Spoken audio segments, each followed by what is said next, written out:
Doctor Mohammad Yunus পর্যন্ত বলেছেন তাহলে আমি আর সরকারে থাকবো না। যদি ছাত্ররা প্রক্লামেশন ঘোষণা করে তাহলে আমি আর এই সরকারে থাকবো না, মানে তিনি প্রধান উপদেষ্টার পদ ছেড়ে দেবেন। বুঝতে পারছেন? যখন এই পরিস্থিতি তৈরি হয়েছে তখন ছাত্ররা, আমাদের তিন সমন্বয়ক যারা এখন সরকারে আছে, মাহফুজ আলম, নাহিদ ইসলাম এবং আসিফ মাহমুদ সজীব ভুইয়া, তারা তিনজন একযোগে পদত্যাগ পত্র সাইন করে সরকারকে দিয়ে দিয়েছে। বললেন যে আমরা এই সরকারে আর থাকছি না, আমরা রাজপথে থাকবো, আপনারা সরকার চালান। এই ঘোষণাপত্র দেয়া নিয়ে এত কিছু হয়ে গেল, আমরা কিছুই জানলাম না। ডক্টর মোহাম্মদ ইউনূস এটাও বলছিল যদি ঘোষণাপত্র দেয়া হয় ডক্টর মোহাম্মদ ইউনূস পদত্যাগ করবে, এই কথা বলছিল। এখানে ডক্টর মোহাম্মদ ইউনূস এবং তার সাথে তার চুজ করা কয়েকজন বাদে, এবং তার চুজ করা সেগুলো আলটিমেটলি আসলে এরাও তো এই ইউনূস বাদে তো এখানে খুব বেশি যে এই সরকার দ্বারা নির্যাতিত হয়েছে এরকম নাই। তো এর বাইরে, ইউনূসের বাইরে যেগুলো এই সরকারের ভেতরে ঢুকেছে বেশিরভাগই প্রথম আলো এবং ডেইলি স্টারের এই প্রেতাত্মা, তাদেরকে এখানে দেওয়া হয়েছে। এবং মূলত ভারতের যে প্ল্যান বি সেটা অনুযায়ী বাংলাদেশ এখন চলছে। আসসালামু আলাইকুম ওয়া রাহমাতুল্লাহি ওয়া বারাকাতুহু। যারা এই মুহূর্তে ভিডিও দেখছেন তাদেরকে অনুরোধ করব দয়া করে পুরো ভিডিও সম্পূর্ণ ধৈর্য সহকারে দেখবেন। খুবই গুরুত্বপূর্ণ এবং অত্যন্ত ইম্পর্টেন্ট একটি ভিডিও নিয়ে উপস্থিত হয়েছি আপনাদের মাঝে প্রিয় দর্শক।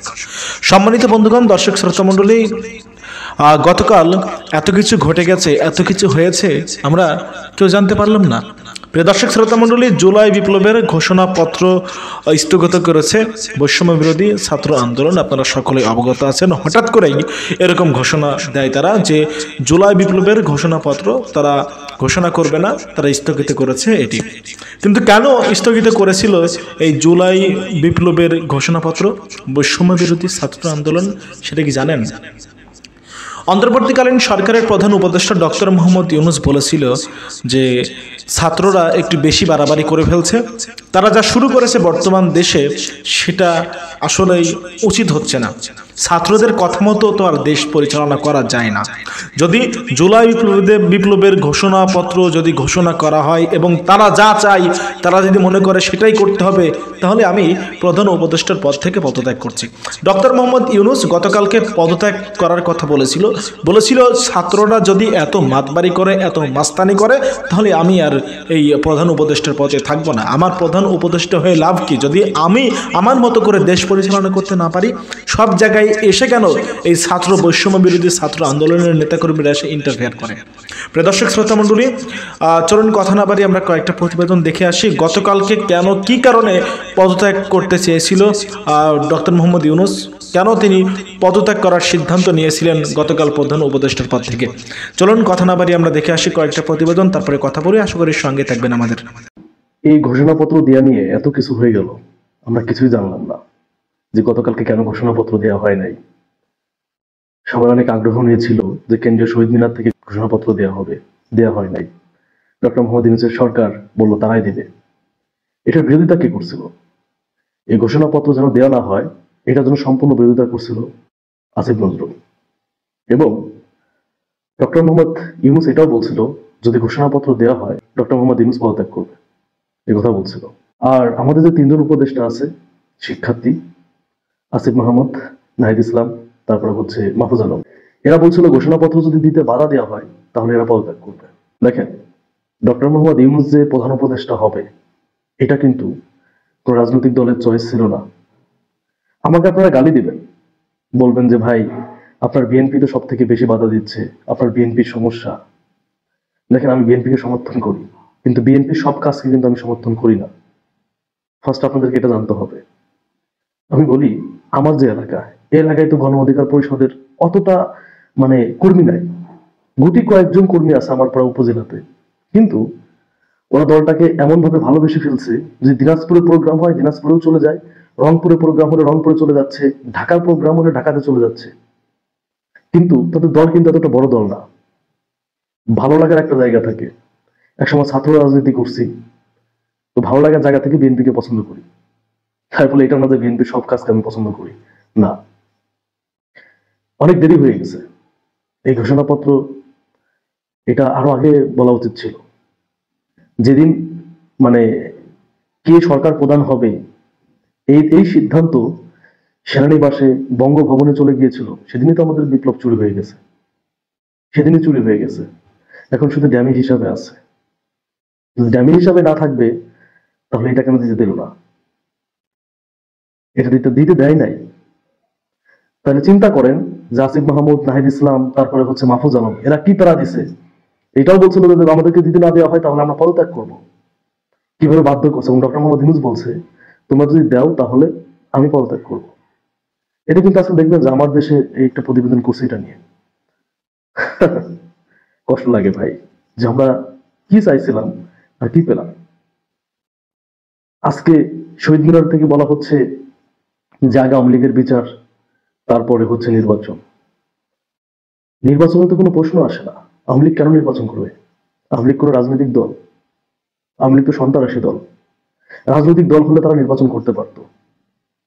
তারা তো রাজনৈতিক দল না, তারা তো গণতন্ত্র বিশ্বাস করে না। একটা গণতান্ত্রিক দেশেই তো নির্বাচন হয়। আওয়ামী লীগ কি গণতন্ত্র বিশ্বাস করে? আওয়ামী লীগের নির্বাচনের প্রশ্ন কেন আসবে? আওয়ামী লীগ কি? আওয়ামী লীগ হচ্ছে সন্ত্রাসী দল। সন্ত্রাসী দল তো নির্বাচন করতে পারে না। যারা লাস্ট 15.5 বছর বাংলাদেশের মানুষের কাছে গণতন্ত্র কেড়ে নিছে, ভোটাধিকার কেড়ে নিছে, তারা এবার নির্বাচনে আসবে? এটা হাস্যকর। আমি এটার বিরোধিতা করি। বাংলাদেশের রাজনীতিতে আওয়ামী লীগ আবার ফিরে আসুক, আমি এটা সম্পূর্ণ বিরোধিতা করি। এই ছাত্রদের 1.5 মাস আগের প্রস্তাব কোনো দল সাড়া দেয়নি। যখন ছাত্ররা বাধ্য হয়ে 31 ডিসেম্বর একটা প্রোক্লামেশন অফ রেভলিউশন ঘোষণা করেছে, তখন সরকারের ভেতরে একটা ভয়ঙ্কর ভূমিকম্প হয়েছে। আসিফ নজরুল স্পষ্ট বলেছেন এটি করলে, মানে এটি সম্পূর্ণ বিরোধিতা তিনি করেছেন। একদম ছাত্রদের মুখের উপর তিনি বলেছেন এটা সম্ভব না, এটা হতে দেবেন না। এবং ডক্টর মোহাম্মদ ইউনূসকে এমন ভাবে মিসগাইড করা হয়েছে, উপদেষ্টারা করেছে, বা প্রথম আলো ডেইলি স্টার এমন ভাবে তাকে মিসগাইড করেছে, কুপরামর্শ দিয়েছে, যে ডক্টর মোহাম্মদ ইউনূস পর্যন্ত বলেছেন তাহলে আমি আর সরকারে থাকবো না। যদি ছাত্ররা প্রোক্লামেশন ঘোষণা করে তাহলে আমি আর এই সরকারে থাকবো না। মানে তিনি প্রধান উপদেষ্টার পদ ছেড়ে দেবেন। বুঝতে পারছেন? যখন এই পরিস্থিতি তৈরি হয়েছে তখন ছাত্ররা, আমাদের 3 সমন্বয়ক যারা এখন সরকারে আছে, মাহফুজ আলম, নাহিদ ইসলাম এবং আসিফ মাহমুদ, সজীব ভুইয়া, তারা 3 জন একযোগে পদত্যাগ পত্র সাইন করে সরকারকে দিয়ে দিয়েছে। বললেন যে আমরা এই সরকারে আর থাকছি না, আমরা রাজপথে থাকবো, আপনারা সরকার চালান। কারণ আমরা সরকারের এই ব্যর্থতা দায় নেব না। কারণ আমরা এই ব্যর্থতার জন্য এত মানুষের জীবন দেইনি। আমরা বেঁচে গেছি, আল্লাহ বাঁচিয়ে রেখেছেন বলে, কিন্তু আমরা একদম মৃত্যুর দুয়ারে ছিলাম। এবং আমাদের ডাকে এই দেশে 1.5 লক্ষ মানুষ আহত হয়েছে, 20,000-এর অধিক আহত, মানে গুরুতর আহত, শুধু না পঙ্গুত্ব বরণ করেছে, 2,000-এর অধিক মৃত্যুবরণ করেছে। এখনো অজানা বহু শহীদ রয়েছে যাদের তালিকায় হয়নি, যাদেরকে সরকার বিভিন্নভাবে কবর দিয়ে ফেলেছে। এই সমন্বয় বললেন এই জন্য আমরা বিপ্লব করিনি যে আপনারা হানিমুন পিরিয়ড পার করবেন, এই জন্য আমরা বিপ্লব করিনি যে সরকার ব্যর্থ হবে, এই জন্য আমরা আন্দোলন করিনি, এত মানুষকে জীবনের বিনিময়ে, এত মানুষের জীবনের বিনিময়ে ফ্যাসিস্টকে সরাইনি যে আমরা একটা বড় থ্রেটে থাকবো। কারণ এই যে রাষ্ট্র ব্যবস্থা বা এই কাঠামো যে কোনো সময় যে কোনো দল তার স্বার্থে এটাকে অবৈধ করে আমাদের ফাঁসির কাজটা ঝুলিয়ে দেবে। যখন 3 ছাত্র সমন্বয়ক মাহফুজ, নাহিদ এবং আসিফ একযোগে পদত্যাগ পত্রে সিগনেচার করে ইউনূস সরকারকে দিয়ে দিলেন, তখন ইউনূস সরকার বাধ্য হলেন এই প্রোক্লামেশন মেনে নিতে। তখন তিনি বললেন ওকে, তাহলে সরকার একটা প্রোক্লামেশন জারি করবে। এবং প্রশ্ন হলো এই সিদ্ধান্তটা একদম 11th আওয়ারে এসে কেন হলো? ডক্টর মোহাম্মদ ইউনূস, যিনি তার প্রত্যেকটা বক্তব্যে ছাত্রদেরকে একটা বড় উচ্চতায় পৌঁছে দিয়েছেন, বড় জায়গায় রেখে তার সরকার ব্যবস্থার ঘোষণার কথা বলছেন, কিন্তু বাস্তবে তিনি কেন প্রথম আলো, ডেইলি স্টার বা তার কিছু আওয়ামী ফ্যাসিজমের দোসর উপদেষ্টাদের পরামর্শ চলবেন? এটা নিয়ে দারুণ রহস্য তৈরি হয়েছে। বিষয়টা এখন ক্লিয়ার করি। ছাত্ররা বুঝতে পারছেন, মানে যেহেতু ছাত্ররা একটা সরকার গঠন করেছেন, রাষ্ট্রে একটা ভয়ঙ্কর পরিবেশ ছিল, শেখ হাসিনা এই দেশের অর্থনীতিকে ভেঙে দিয়ে গেছে, প্রত্যেকটা সিস্টেম অকেজো করে দিয়ে গেছে।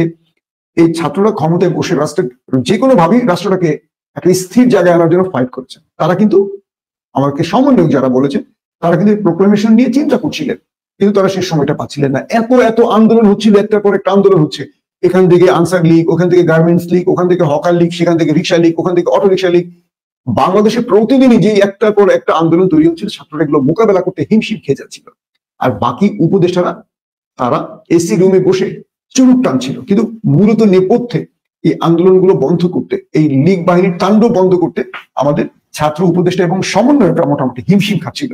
আর অন্যদিকে বাকি যতগুলো উপদেষ্টা আছে তারা মনে হচ্ছে যে এই মানে তারা এই বিপ্লবকে ওন করছে না, বা এই বিপ্লব তাদের কিছু না, বা তারা এখন একটা রাষ্ট্রীয় ক্ষমতা চাকরির মতো বসে 9টা 5টা অফিস করে বাসা গিয়ে ঘুমাবে, এই টাইপের ছিল।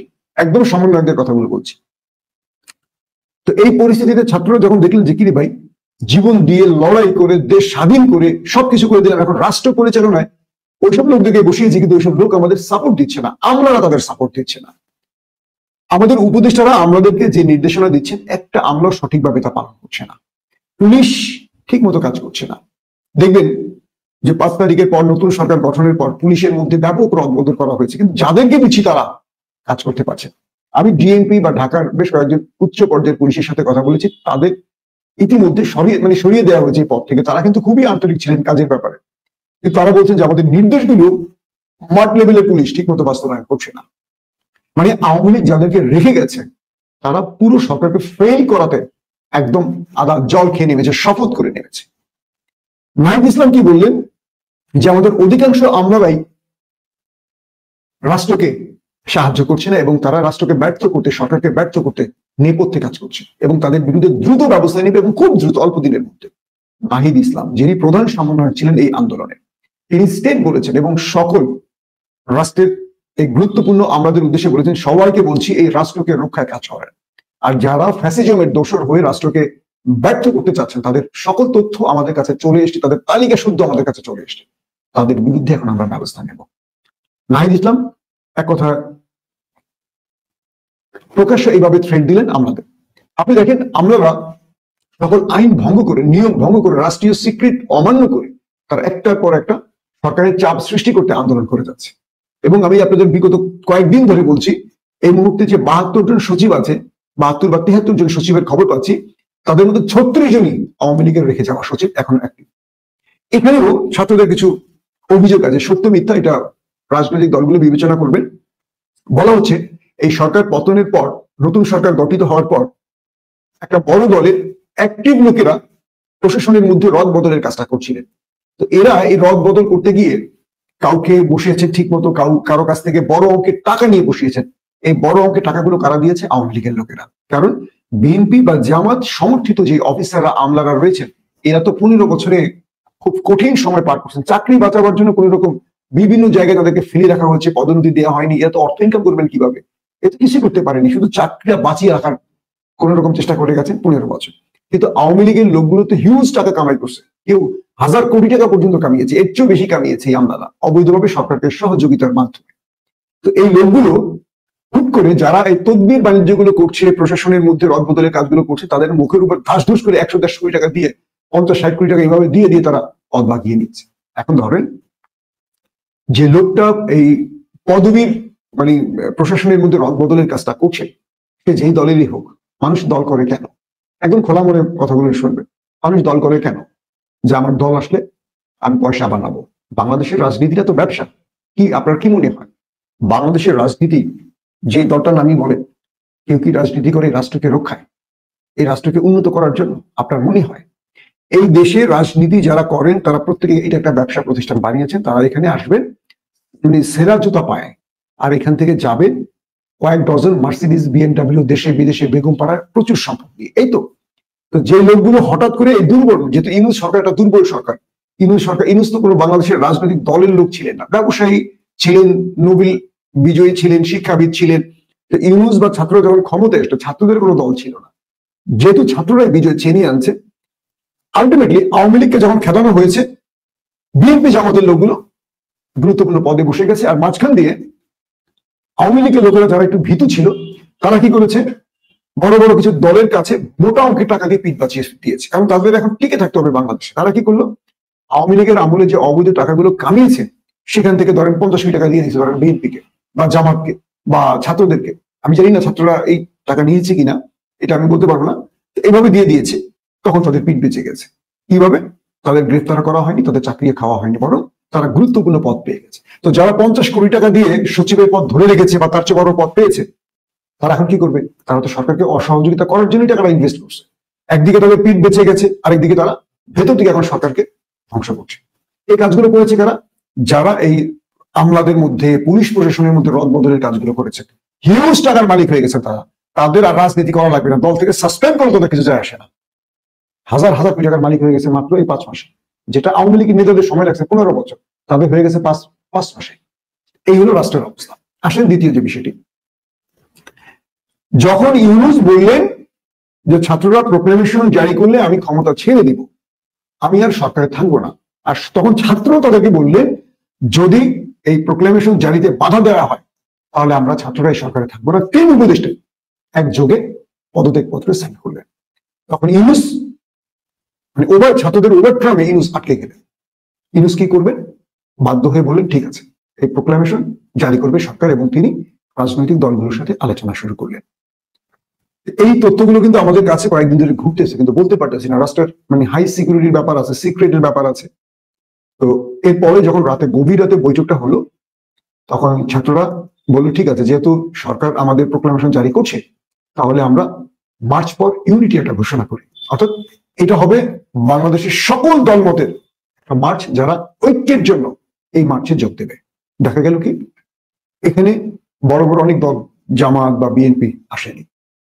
জামাত শিবির ব্যস্ত ছিল তাদের সম্মেলন নিয়ে, বিএনপির অবস্থানটা আমি জানি না, কিন্তু বিএনপির বড় বড় নেতাদের বক্তব্যে মনে হচ্ছে তারা ছাত্রদেরকে সহ্য করতে পারছে না। খুব দুঃখজনক ব্যাপার হলো কি জানেন, রাজনীতিটা যদি রাজনীতির জায়গা হয় জনগণ এবং দেশের জন্য, সেটা একটা সুন্দর স্বচ্ছ মানে কি বলবো পরিচ্ছন্ন পথে আগায়। আর রাজনীতিটা যদি হয় ক্ষমতার লোভে, এটা কখনো সঠিক পথে এগোয় না, নোংরা ভাবে আগায়। এই যে আসিফ মাহমুদরা যে ভেতরে কি পরিমাণ চাপে আছে এখন বোঝা যাচ্ছে, কারণ তারা পদত্যাগ করতে চেয়েছিলেন। তার মানে তাদের কথা রাষ্ট্র শুনছে না। তারা এই 3 জন এক গ্রুপ আর বাকির এক গ্রুপ হয়ে গেছে। তো রাষ্ট্রের 24-25 জন উপদেষ্টার মধ্যে 3 জন কি করবেন? এই 3 জনের শক্তি বাকি। কিন্তু এই জন্য দায় কি আমাদের এই সমন্বয়করাও না? তাদেরকে যখন আমরা পরামর্শগুলো দিয়েছি তখন তারা এই পরামর্শগুলো নেয়নি। যখন তাদেরকে আমরা বুঝিয়েছি এভাবে এভাবে হতে পারে, তখন তারা আমাদের কথাগুলো নেয়নি। আসিফ নজরুলের জন্য তারা ইলিয়াস যখন ভিডিও বানিয়েছে, তখন আসিফ নজরুলের পক্ষে আসিফ মাহমুদ, সজীব ভুইয়া পর্যন্ত ফেসবুকে পোস্ট করেছে। আমরা যখন ফারুকের পদত্যাগ চেয়েছি, ফারুকের মুভি দেখতে চলে গেছে আমাদের নাহিদ আসিফরা। দিন শেষে যে এরা ছবল মারবে, আমাদের এই আনারি উপদেষ্টারা বোঝে নাই। আমাদের আনারি উপদেষ্টারা বোঝে না, এখন তারা সেই মাসুল দিচ্ছে। আজকে বৈষম্য বিরোধী ছাত্র আন্দোলন, তাদের মধ্যেও মতের পার্থক্য তৈরি হচ্ছে, তারপরও তারা একটা প্ল্যাটফর্মে আছে। কেন প্ল্যাটফর্মে আছে? কারণ তারা এখান থেকে বিচ্ছিন্ন হলে, ছিটকে পড়লে নিজের পিঠ বাঁচবে না। নিজেকে বাঁচতে হলে তাদেরকে এখন ঐক্যবদ্ধ থাকতে হবে। বর্তমান সরকার এখানে ডক্টর মোহাম্মদ ইউনূস এবং তার সাথে তার চুজ করা কয়েকজন বাদ, এবং তার চুজ করা সেগুলো আলটিমেটলি আসলে এরাও তো এই ইউনূস বাদে তো এখানে খুব বেশি যে এই সরকার দ্বারা নির্যাতিত হয়েছে এরকম নাই। তো এর বাইরে, ইউনূসের বাইরে যেগুলো এই সরকারের ভেতরে ঢুকেছে, বেশিরভাগই প্রথম আলো এবং ডেইলি স্টারের এই প্রেতাত্মা, তাদেরকে এখানে দেওয়া হয়েছে। এবং মূলত ভারতের যে প্ল্যান বি, সেটা অনুযায়ী বাংলাদেশ এখন চলছে। তো আজকের লাইভটাতে আসার মূল কারণ হচ্ছে, অনেকে হয়তো রাগ করতে পারেন, আমি মনে করি যে প্রথম আলো যেটা আজকে হয়েছে সেটা করে দেখেন ভাই, কষ্ট পায় না, আলেমদের প্রতি সম্মান রেখেই বলছি, দাড়ি টুপি পরে না সব জায়গায় সবকিছু করা যাবে না। দাড়ি টুপি থেকে বের হয়ে আসতে হবে। দাড়ি টুপির চাইতো আসলে মানে এই দেশে ইসলাম থাকবে কিনা সেটা নিয়ে বেশি মনোযোগী হওয়া উচিত। তো এরা যেটা করে সেটা হচ্ছে যে দাড়ি টুপিকে দেখিয়ে ইন্টারন্যাশনালি কিছু সুযোগ সুবিধা নেওয়ার চেষ্টা করে, এবং এটাকে বোঝানোর চেষ্টা করে যে এটা হচ্ছে ফান্ডামেন্টালিস্ট একটা কান্ট্রি হয়ে যাচ্ছে। আমেরিকা, ইউরোপ এইসব দেশকে ভয় দেখায়। তারপরে যে ভয় এই প্রথম আলো সেই 2007 সাল থেকে দেখায় আসছে। তো বেসিক্যালি প্রথম আলো এবং ডেইলি স্টার এগুলো ভারতের টাকায় চলে, এবং ভারত এদেরকে এই দেশে পয়দাই করেছিল এই কাজটা করার জন্য। এই মুহূর্তে প্রথম আলো এবং ডেইলি স্টার জঙ্গিদের নিয়ে কোনো কথা বলছে না। গেল 4 মাসে বাংলাদেশে আর কোনো জঙ্গি পাওয়া যাচ্ছে না, কোনো জঙ্গি হামলাও হচ্ছে না, কোনো জঙ্গি মারাও যাচ্ছে না, হলি আর্টিজেন হচ্ছে না, কোনো কিছুই হচ্ছে না। এর কারণ কি? এটা মাথায় নিতে হবে। অতএব প্রথম আলো ডেইলি স্টার এখন চুপচাপ আছে, এর মানে এরা চুপচাপ থাকবে তা না। কারণ এদের যেসব লোকজন সবখানে, এই আসিফ নজরুল থেকে শুরু করে প্রতিটা জায়গায় এদের লোকেরা এখন চুপচাপ করে বসাচ্ছে। আপনি প্রথম আলোর সামনে যেটা হয়েছে দেখেন, এটা যদি কালকে আসিফ নজরুলের বাসা ঘেরাওয়ের কর্মসূচিও দেওয়া হতো না, এত পুলিশ আসতো না, এত গ্যাঞ্জাম করতো না। সো এটা বুঝতে হবে, প্রথম আলো ডেইলি স্টার কালবেলা এগুলো হচ্ছে বাংলাদেশের রয়ের অফিস, রয়ের শাখা। এখানে এদেরকে দিয়ে অনেক কিছু করানো। আপনি কয়েকদিন আগের একটা ঘটনা যদি দেখেন, যারা মনে করছেন প্রথম আলো সপ্তাহখানেক আগে হারুন ইজাহার সাহেবকে ফোন করেছেন। হারুনিজার সাহেবকে ফোন করে তারা দুঃখ প্রকাশ করেছেন। দুঃখ প্রকাশ করে তারপরে বলছেন যে আমরা তো আগে এইসব ভুল হয়েছে, এখন আর আমরা তো এগুলো করছি না, আপনারা আমাদেরকে মাফ করে দেন। আচ্ছা, মাঝখানে খালেদ সাইফুল্লাহর বাসায় পুলিশ পাঠিয়ে তাকে একটা 1 লাখ টাকার বান্ডেল সেটা নিয়ে খুব টানা হেঁচড়া করে তারপরে তাকে কিছু টাকা বোধহয় দিয়েও এসে পরে। তো এটা করে তাদের মানে খালেদ সাইফুল্লাহর ব্যাপারে আবার কিছু ঘটনা আছে। উনি যখন আটক হয়েছিলেন ওর কাছ থেকে কিছু টাকা ওনার পকেটে ছিল, সেই টাকা উনি ভারতের ভিসার জন্য গিয়েছিলেন। তো ওই টাকা আপনার ডলার করার জন্য কিছু টাকা পকেটে ছিল, সম্ভবত 2 লাখ না কত লাখ টাকা, আমার সঠিক মনে নাই। সেই টাকাগুলো পুলিশ নিয়েছিল। তো তাদের কাছে গিয়ে এখন সেই টাকা ফেরত দিতে চাচ্ছে। প্রথম আলো পুলিশ এদের ব্যাপারে কোনো কথা না বলার জন্য মাপ চাচ্ছে। তো এগুলো করে তারা পরিস্থিতিটা শুধু ঠান্ডা করতে চাচ্ছে, কিন্তু ভেতরে আপনি প্রথম আলো যেই সূক্ষ্ম ব্রেন নিয়ে চলে, ওই ব্রেন নিয়ে খেলা সবসময় সম্ভব না। আমরা হয়তো অনেক কিছু কাউন্টার দিব, অনেক কিছু। আপনি দেখেন, এই যে কয়েকদিন আগে একটা ছেলে তার মাকে খুন করেছে 500 টাকার জন্য, খুন করে তারপরে তার মাকে ফ্রিজের ভেতরে আটকে রেখেছেন, লাশ ভেতরে রেখে দিয়েছেন। আচ্ছা, এটা সারা বাংলাদেশের মানুষ দেখলো। 2 দিন পরে সেটা খবর বের হলো, সেই ছেলে তাকে মারে নাই, তাকে মেরেছে হচ্ছে আপনার তার পাশের তাদের ভাড়াটিয়ারা। তাকে র‍্যাব ধরার পরে আপনারা মনে আছে, একদম সাদা পাঞ্জাবি পায়জামা টুপি সব পরায় নিয়ে আসা, তারপর মিডিয়ার সামনে দাঁড় করাইলো। সারা দুনিয়ার সারা দেশের মানুষ এবং প্রতিটা এই পত্রিকা টেলিভিশনে নিউজগুলো হচ্ছে এরা মাদ্রাসার ছাত্র তার মাকে মেরে ফ্রিজের ভেতরে রেখে দিল। হ্যাঁ, তো এত সুন্দর সাদা ইস্ত্রি করা শেখ মুজিবের মতো পায়জামা পাঞ্জাবি পরায় আনার কারণ কি? কারণ এই পায়জামা পাঞ্জাবি দাড়ি টুপি এটা দেখাইতে হবে সবাইকে যে মাদ্রাসার ছাত্ররা দেখো কত ক্রুয়েল হয়। এটাই হচ্ছে তাদের কাজ।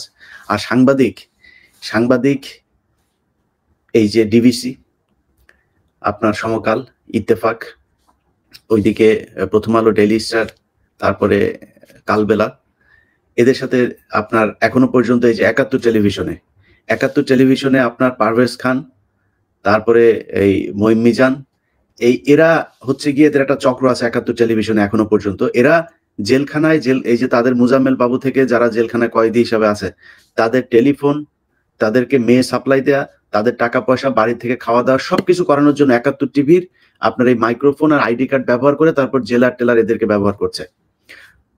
এই মুজাম্মেল বাবুকে সবকিছু করছে 71 টিভির এই যে এই মঈন মিজান, তারপরে হচ্ছে গিয়ে পারভেজ খানটান, এই যে কয়েকজন আছে এখনো।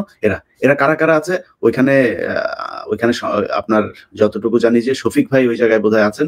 সো আমি মনে করি যে গোয়েন্দা সংস্থা, তথ্য মন্ত্রণালয়ের যারা আছেন তাদের উচিত শফিক ভাইকে ডাক দিয়ে তারপর জিজ্ঞেস করা, ভাই এখানে আর কারা আছে।